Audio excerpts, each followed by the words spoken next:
আপু কেমন আছেন আপু? এই তো আলহামদুলিল্লাহ ভালো আছি। আপনি ভালো ভালো আছেন? আছেন? আচ্ছা, আপু বিয়ে শাদী হয়েছিল নাকি হয়ই নাই? জি, বিয়ে শাদী হয়েছিল। আচ্ছা, বিয়ে শাদী হয়েছিল ফ্যামিলিগত ভাবে নাকি প্রেম ভালোবাসা করছিলেন? না, ফ্যামিলিগতভাবে। ফ্যামিলিগত ভাবে।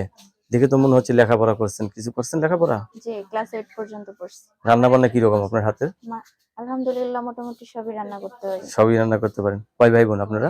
আমি একাই। আপনি একা? জি, আপনাকে বিয়ে করলে সমস্ত সম্পত্তি পাওয়া যাবে শ্বশুর বাড়ির, না? জি। ভাই বোন কেউ নাই, তো বাবা মা আছে তো? আমার আম্মু আছে, বাবা নাই। আম্মু আছে, বাবা নেই। তাহলে এখন আপনি বিয়ে বসতে চাচ্ছেন, ছেলে যে বয়সের হোক সমস্যা নেই। আপনার সাথে অনেকে কথা বলতে চাবে, কারোর সাথে খারাপ ব্যবহার করবেন না, ঠিক আছে? আচ্ছা, জি। কিরকম স্বামী চাচ্ছেন আপনি বিয়ে বসার জন্য এখন? বয়স্ক নাকি ইয়ং জেনারেশন? না, সমস্যা নাই। বয়স বেশি হলেও সমস্যা নাই, শুধু মানে ভালো মনের মানুষ হলেই তো। যে এরকম বয়সী হোক, তার মনটা যাতে ভালো হয়, এরকম একটা পুরুষ চাচ্ছেন বিয়ে বসার জন্য, না? জি। ধন্যবাদ আপনাকে আমার চ্যানেলে সময় দেওয়ার জন্য।